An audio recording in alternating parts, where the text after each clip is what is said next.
Pilu pengantin wanita curhat ayah ogah jadi wali nikah. Alasan sepeleh bikin mantu lesu. Viral di media sosial curhatan seorang pengantin wanita bernama Ayu soal pernikahannya yang tidak direstui sang ayah. Gara-gara tak dapat restu, pernikahan Ayu pun tak dihadiri oleh ayahnya. Bahkan sang ayah juga menolak untuk jadi wali nikah Ayu.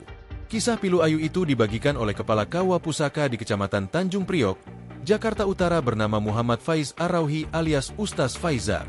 Dalam akun media sosialnya, Ustaz Faizar membagikan momen saat mewawancarai pasangan suami istri yang baru saja menikah, yakni Fadli dan Ayu. Tak terlihat raut kebahagiaan di wajah dua sejoli itu. Ternyata ada alasan khusus kenapa Fadli dan Ayu memperlihatkan wajah sedih di hari pernikahan mereka. Usut punya usut, Ayu dan Fadli tampak murung karena ayah Ayu tidak hadir ke pernikahan mereka. Alhasil Ayu pun memakai wali adhol untuk jadi wali nikahnya. Terkait dengan alasan sang mertua tidak memberikan restu, Fadli menjawabnya lugas. Ternyata alasan ayah Ayu tak mau jadi wali nikah adalah karena hal sepele, yakni permintaannya tak dituruti Fadli. Sebelum Ayu menikah, ayahnya sempat meminta 2 barang kepada Fadli agar dibelikan. Tapi karena penghasilannya pas-pasan, Fadli pun tak bisa memenuhi permintaan dari calon ayah mertuanya itu.